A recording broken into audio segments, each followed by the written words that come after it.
Hello everyone, I'm Ani Avedissian, the Suburban Shaman with a cosmic point of view, and this is Water Wisdom.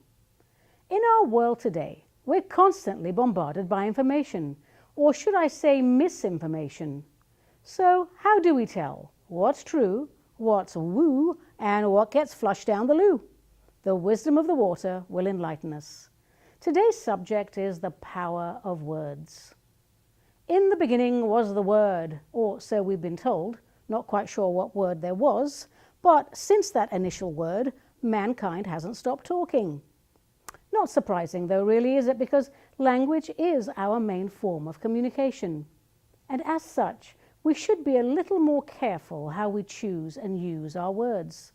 If you look through a bunch of historical documentaries, you'll see how easily a group of ordinary citizens can be turned into a raging mob of dysfunctional sycophants.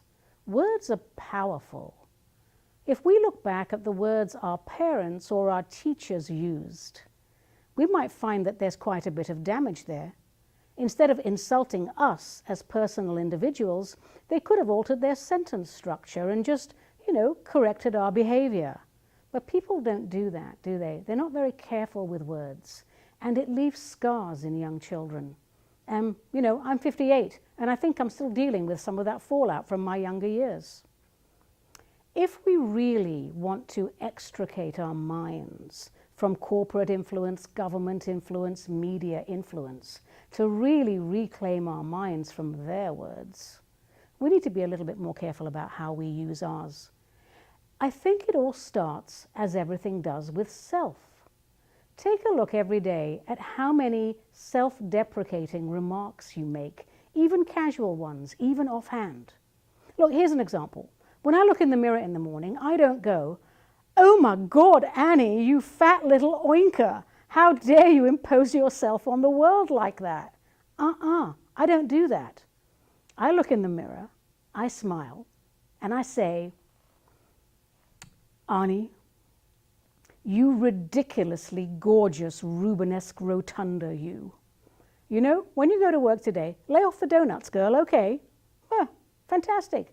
I've, called myself on my behavior, but I'm respectful to myself. I love myself. And if we learn to make self-respect second nature, it just follows that we'll be respectful to others." Something else we want to look at is how often we tell little white lies. And usually we do this to make people happy. For example, if your spouse says to you, "Honey, do my thighs look fat in this dress?"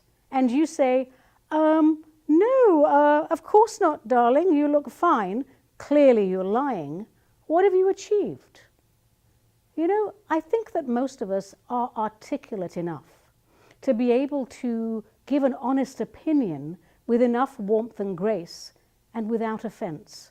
And if we're not, we should probably look into that, because a little grace goes a long way. Precision of language is a very good thing. Like it or not, our world today is run by the dark and the deceitful. And the only way it got there is because they colored our reality with their words. One way out of that dilemma is to make the weight of our words dry land.